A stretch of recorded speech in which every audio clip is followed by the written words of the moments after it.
All right, we're live. What's up, people? How's it going? Check the levels. All right. Today we are going to talk about. Let me take these glasses off. God, I can't see. Anyway, today we're going to talk about don't force pain. I'm going to put the glasses back on. There we go. I can see clear now. Getting old, the eyes. Anyway, don't force pain is a common theme that I tell a lot of people that come to me, because it seems like a lot of sales training programs tell you have to dig into the pain. You got to go deep into the pain. You have to make them realize how bad it really is. And there's some inherent problems with it, right? So one of the main goals on any kind of communication or interaction, especially sales calls, is to reduce resistance, right? Eliminate resistance. And the problem when you go into forcing pain is it does a couple things. One, I don't know if you've noticed this, but you ever find yourself on a call where they're telling you it's not that bad.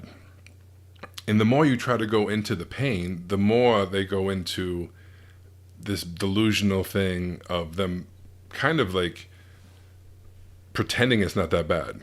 It's the whole push-pull thing, right? So one of the things, let me switch my iPad real quick here, is the number one thing you want to, oh, is that going to work today?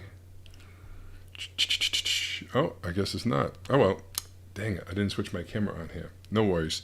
I won't use the iPad today. So one of the things is the sales resistance. So the wall comes up. It's the push-pull dynamic. So basically how it works is they know what you're doing. You go into, like, some people will say, so tell me what's the worst thing about, or what's the biggest problem in, and sometimes that's okay. But usually when you ask that off the bat, it's too soon, and people, they don't open up. You're not going to get the real truth.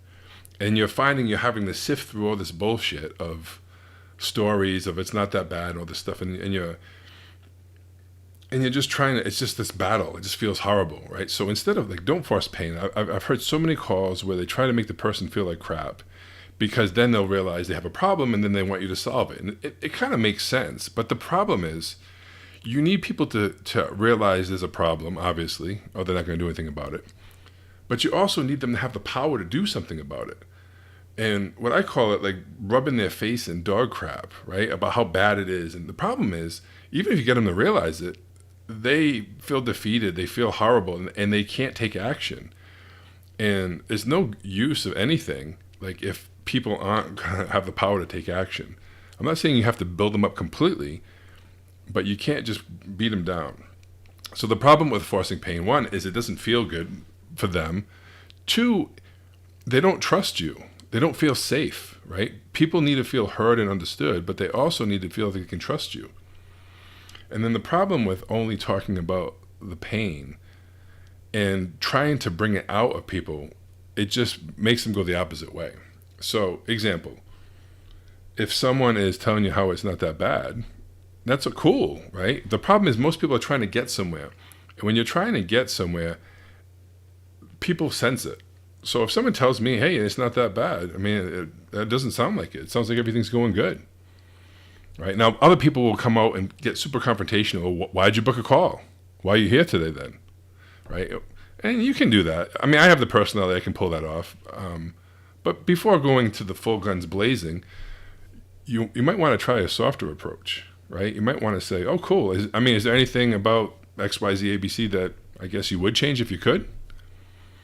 If they say no, say, okay, cool. Well, I'm not sure if you need help with anything. So, like, is there anything you need help with? Or are you just good? Oh, I'm just good. Okay, well, cool. Before you go, like, why'd you book the call? Just curious. Is there anything you're looking for? Or maybe you can point in the right direction, right? I'm not going to waste time with someone. If they don't have a problem, I'm not going to try to convince them they have a problem. But if you find out certain things, the tricky thing is when you find out certain things, and I listened to a client's call today. It's hilarious. And the guy is in the Lambo, the guy he's talking to. And after my client drops his price, it's not even that much money, right? It's not even, it's probably less than, I don't know how much it costs to change an oil change in a Lambo, but it's probably $4 or $5,000, I'm guessing. And I think he charges something around there. So it's not like outrageous. And the guy's like, oh, that's a lot of money. You know, that's a ridiculously lot of money. And I'm laughing. How do you even, how can you even say that sitting in a Lamborghini? It's so absurd, right? Obviously, it's complete BS, right? It's like, and we found out what was missing on the call, right? It's there was a little bit of this forcing pain, right? And then the guy didn't have any power to actually make a decision because he thought he was just down. And one of the things is to make sure, another thing to make sure you do is you got to map out the steps of how you can help, right? I remember one time I was in this, I've been in a lot of different coaching groups and stuff, and some guy was a health guy, and he was posting he was struggling with the sales. So I just messaged them, hey, maybe we can have a call. I can help you out with any sales stuff, and when working on my fitness goals, maybe you can help me out with that. And as soon as we got on the call, it was just supposed to be something like that. And then he went into like, well, I'm doing good in sales and I need help, but let's talk about you. And he tried to like take over the call. And anyone who knows me, like I have a person that I can shut it down really quick, but I'm like, oh, you're going to try to sell me? Okay. Well, I'm the guy that loves to be pitched, right? Someone comes to knock on my door to door. I mean, you can pitch me all day long. I hate when people message me trying to act like they're friendly. I'm like, dude, if you're going to pitch me. I don't mind being pitched, but I hate wasting time. So anyway, I let him do his whole pitch, and he's trying to force pain. It was horrible. I have it recorded too. It was so bad. And he says something, it was so ridiculous about losing weight. And he said, oh, I told my assistant to call this person because I wanted to get him in the program. And they called, and he's like, oh, he's not going to be able to be in your program because he died. And I was like, oh my, I start laughing. It's ridiculous, right? So you don't want to do that. You don't want to force pain and be like that. What was my point of bringing this up? There was a reason why I brought this up. My client, the incongruency, right? Of it's a lot of money and they're in a Lamborghini, right? And here's the thing. So this is what the guy told me. Sorry guys. The guy told me what he doesn't do. Well, I don't do anything with diets. So I don't make you do, you don't have to pick any certain diet. You can eat what you want. And, we don't even track macros. And I'm like, okay, well, what do you do? I don't tell you what kind of workout to do. And I'm like, okay, but why would I pay you then? And he never gave me the roadmap. Like, it was so bizarre, right? So the point about not forcing pain, you have to do that, not force pain, because then they get defeated. But you also got to give them a way out. You got to create the bridge. Like, most of you guys know this, but some people don't do this. It's bizarre. Is whatever they're struggling with, whatever problems they have, whatever they tried, you have to have the, whatever, I call it pillars, but whatever you want, like the 4 or 5 pillars, 3 to 5 pillars of how you help people, right? So example, if it was a weight loss thing, I had a client a long time ago, it was fantastic, and he had a great reframe. You have to have reframes for everything. So he said that when he's talking to the person, this is another important thing, is to not make it about the person being wrong, right? That's why I hear the energy is like, they have to be wrong. Whatever they do is shit. They need you, right? It's a horrible way to try to sell something. Well, this guy was like, look, it's no wonder why keto didn't work or this didn't work. It's like, right now, you have to get your metabolism working for you. And right now your metabolism is working against you. So you have to know what to eat and what foods to eat to energize you, that do this. I don't remember what his pitch was, but it was really good. And it was like basically reframing it so that you need to know what foods to eat in the right amounts at the right times so that you actually, turn your metabolism on to work for you, not against you. And that was like, oh, that's why it didn't work. So you have to map up whatever your step process is. And they have to be like, oh, that's exactly what I need, right? So I'll give you an example for the sales thing. I'm a sales trainer, right? So one of the principles I have is like, if you don't know what you're doing wrong in your calls, how are you ever going to fix it? And obviously you can't, right? So the first step is we listen to your calls, a bunch of your calls. We listen to it, find out what's going on, what you're doing good, what's not doing good, and what needs to change. And it's usually pretty instant. It's pretty quick. So you have to do that. And then you have to listen back to your own calls. You have to tune your ears up, right? So if you listen to your calls, some people don't even listen to the calls. Some people listen to, but they don't know what to listen for. They just get stuck in their own head and their own patterns. Oh, I should have did this. I don't know what I'm doing. Why am I going? And they just beat themselves up. But you have to actually tune your ears up. And this takes anywhere from a month to maybe 4 to 8 weeks. And you start really hearing things. You miss things. It happens to everyone. Even if you listen to a call and you go back, you'll the second time you listen to it, you catch things you missed the first time. And when you're doing the call live, you're thinking of a lot of things, so you miss a ton of stuff. So we tune up your ears. So you have to know what you're doing wrong, right? So you can fix it by listening to your calls. You have to tune up your ears. Then you have to find a framework of doing the call that works with you, works with your personality. right? So many people try to fit themselves into someone else's script. I hate scripts, right? They can work. I'm a sales guy. You give me a script, I can do it, right? There's no question. But coaches are different. I do not train a coach like I would train a salesperson. It's a different thing, right? Salespeople, I would like to train them differently than the traditional way, but everyone has the same script in the companies, right? Some people do great and some people don't with the same script. So what does that tell you? It's not the script, right? But find words that are in your voice that is congruent to you, right? That's another big thing. Most people are not congruent with their sales process, with their webinar, with everything. It's all over the place, right? So you have to be completely congruent and in alignment. I know it sounds woo-woo. I'm not the woo-woo guy at all. But you have to be. If you have something in your script that feels like, I don't know if I should do that, then get rid of it. I don't care if your guru tells you. If you're not going to be able to pull it off if you don't own it, right? That's why people give me crap about the fast action discount, right? I don't care. I don't like it personally because if I did it, I'm not going to let people come back at a discounted price. But the people that teach it let people back at a discounted price. So it's ridiculous. So if you like it, do it. But you can do that with other things too. It doesn't have to always be with money. It can be with time in the program, right? The program is 3 months. It's $8,000, and anytime you're ready, you can do it. If you sign up on the call, I'll give you an extra 3 months. Cool. You get 6 months. You can do something like that. That works too. All right, so I'm all over the place today. I haven't done a video in a while, guys, so I'm going to have to work through some of these things. I've got a million things popping through my head. So listen to the call, find out what you're doing wrong. Then we have to tune up your ears, right? And then you have to find a framework and that's in alignment to who you are. So use words you would use, your language, your client's language. That's super important to be congruent and be in alignment with that. And then you got to learn how to handle objections beforehand and if they come up. I call it sit in the pocket.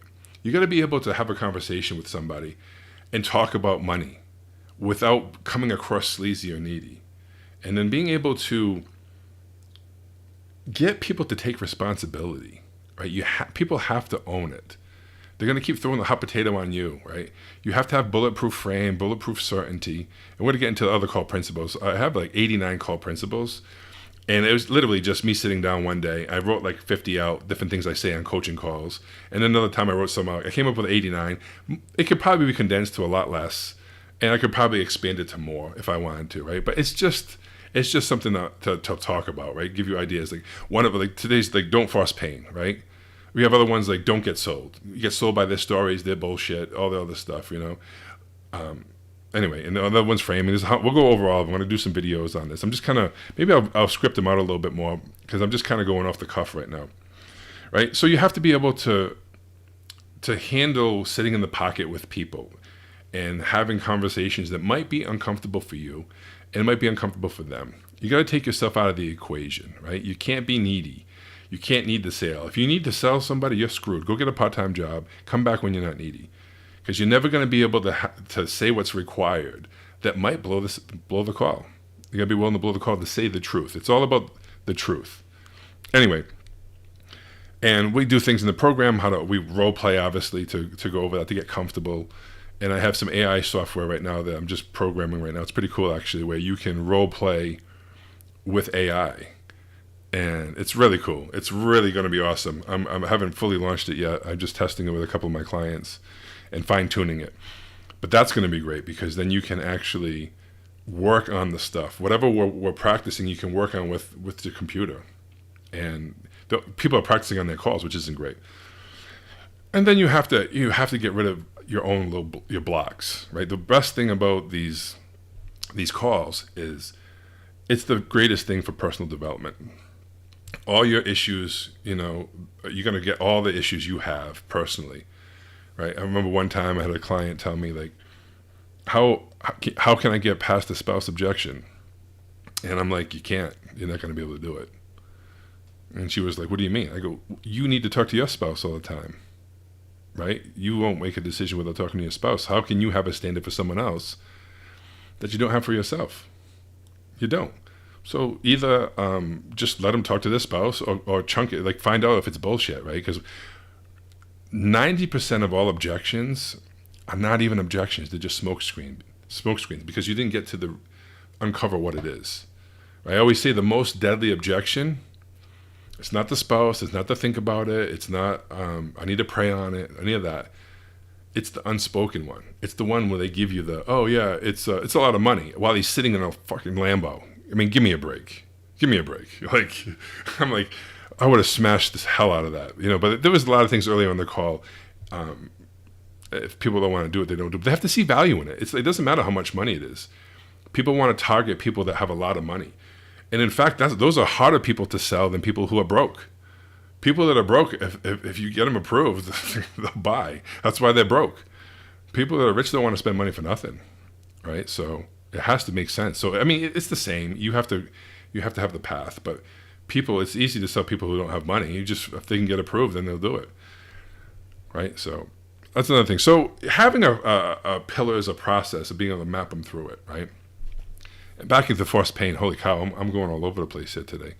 Let me see if hopefully I'm live. I think I am. I don't know. Anyway, I'm checking my eCam. I don't know what happened. My camera didn't switch out with my iPad. Now it's freezing. Oh, I'm frozen.